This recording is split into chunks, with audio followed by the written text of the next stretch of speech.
Salem teenager Doug Julian died early Saturday in the high Uinta Mountains, apparently from altitude sickness, a day before his 18th birthday. The medical examiner now working to determine exactly what happened here. But as news specialist Jed Bowles shows us, a wilderness medicine doctor is eager to spread the word on the risks of altitude sickness. Jed? Yeah, that teenager who died in the Uintas was preparing for his senior football season. But fitness and overall general health have nothing to do with altitude sickness. Dr. Richard Ingebretson with the University of Utah wrote the book on wilderness medicine with some colleagues. He tells me, know the risks, but do not live in fear. Anybody can get altitude illness.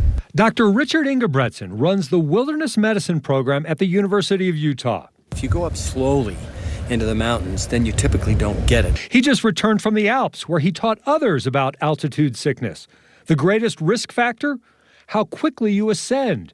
Telltale symptoms? Nausea, headache, and vomiting. And if you see those, you stop, and then you go down. You don't go up until the initial symptoms have stopped. Ingebretson tells me approximately 1 in 10 people suffer from altitude illness.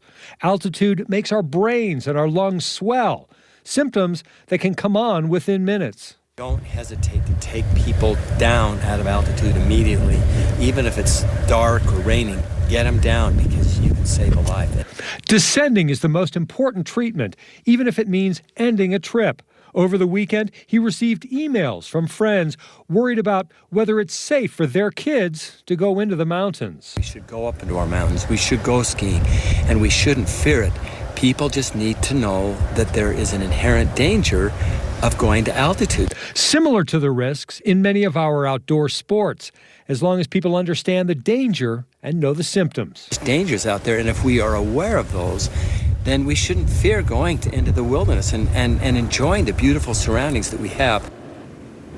Most of us will never experience any of these kinds of symptoms. Other people have probably had these symptoms at altitude and not even known that they were experiencing altitude sickness.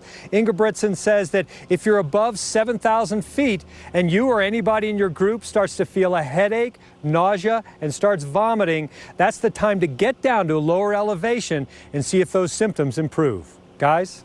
Yeah, just one of those things, Jed, you never really think about until something tragic happens like this. But thanks for those tips. Dan, back with